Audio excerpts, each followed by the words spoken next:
1971 সালের অক্টোবর মাসে ভারত সরকারের সাথে প্রবাসী বাংলাদেশ সরকার প্রশাসনিক, সামরিক, বাণিজ্যিক, পররাষ্ট্র ও প্রতিরক্ষা বিষয়ে একটি 7 দফা গোপন সমঝোতা চুক্তি সম্পাদন করে। মাওলানা আব্দুল হামিদ খান ভাসানীর সাপ্তাহিক হক কথা অলি আহাদের জাতীয় রাজনীতি 1945 থেকে 75, মোহাম্মদ নুরুল কাদিরের লেখা 266 দিনের স্বাধীনতা গ্রন্থ সহ বেশ কিছু গ্রন্থে ভারতের সঙ্গে করা গোপন এই চুক্তির ধারাসমূহ সম্পর্কে ধারণা পাওয়া যায়। মাওলানা ভাসানীর হক কথায় লেখা হয়, অর্থমন্ত্রী তাজউদ্দিন আহমদের প্রধানমন্ত্রীত্বের আমলে ভারত বাংলাদেশকে সুবিধামতো বাগে পেয়ে গোপন চুক্তি স্বাক্ষর করিয়ে নিয়েছিল। সেগুলোর পীড়ন দংশনে বাংলাদেশের আপামর জনসাধারণ অতিষ্ঠ হয়ে উঠবার সাথে সাথে তাজউদ্দিন গংরা মুসিবতে পড়েছেন।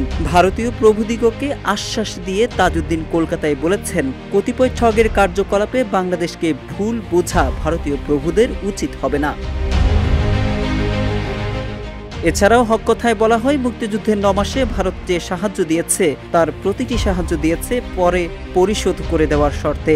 বলা হয়, সরকারটি ভারতে থাকাকালে যে 7 চুক্তি হয়েছে তার ভদ্র শর্তগুলি প্রকাশ্যে এনে ইন্দিরা গান্ধীর সফরকালে ঢাকায় 8ম চুক্তিখানি স্বাক্ষরিত হয়। এতে স্বাক্ষর দেন শেখ মুজিবুর রহমান। ভদ্র শর্তগুলি পর্যবেক্ষকদের কাছে একটি সামরিক ও অধীনতামূলক মিত্রতা চুক্তির নামান্তর বলে প্রতীয়মান হয়েছে। জাতীয় রাজনীতি 1945 থেকে 75 নামক গ্রন্থে মুক্তিযুদ্ধ চলাকালে করা সেই চুক্তির ধারাগুলো সম্পর্কে ধারণা পাওয়া যায়। প্রশাসনিক বিষয়ে চুক্তিতে বলা হয়, যারা সক্রিয়ভাবে মুক্তিযুদ্ধে অংশগ্রহণ করেছে শুধু তারাই প্রশাসনিক কর্মকর্তা পদে নিয়োজিত থাকতে পারবে। বাকিদের শূন্য জায়গা পূরণ করবে ভারতীয় প্রশাসনিক কর্মকর্তা বৃন্দ। সামরিক বিষয়ে বলা হয়, বাংলাদেশ স্বাধীন হবার পর প্রয়োজনীয় সংখ্যক ভারতীয় সৈন্য বাংলাদেশে অবস্থান করবে। 1972 সালের নভেম্বর মাস থেকে আরম্ভ করে প্রতি বছর এ সম্পর্কে পুনর্নিরীক্ষণের জন্য দুদেশের মধ্যে বৈঠক অনুষ্ঠিত হবে।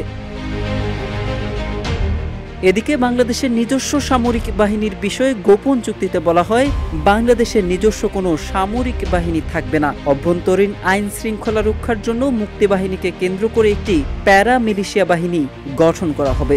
ভারত পাকিস্তান সর্বাত্মক যুদ্ধ বিষয়ে বলা হয়, সম্ভাব্য ভারত পাকিস্তান যুদ্ধে অধিনায়কত্ব দেবেন ভারতীয় সেনাবাহিনীর প্রধান এবং যুদ্ধকালীন সময়ে মুক্তিবাহিনী ভারতীয় বাহিনীর অধিনায়কত্বের অধীনে থাকবে।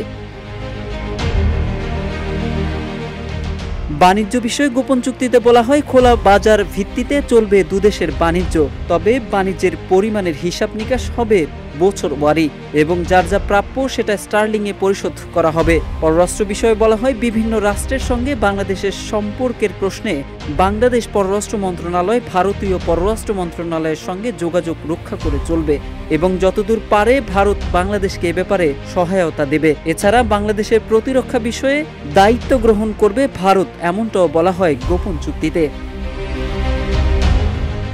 বাংলাদেশের মুক্তিযুদ্ধ চলাকালে মুজিবনগর সরকারের সাথে ভারত যে 7 দফা গোপন চুক্তি করে সে ব্যাপারে সম্প্রতি ব্যারিস্টার আসাদুজ্জামান ফুয়াদ বলেন, কিছু বইতে রেফারেন্স এসেছে, স্বাক্ষর করার পরে সৈয়দ নজরুল ইসলাম সেন্সলেস হয়ে পড়েন। Mohammad Saiful Islam, news desk, Ittefaq.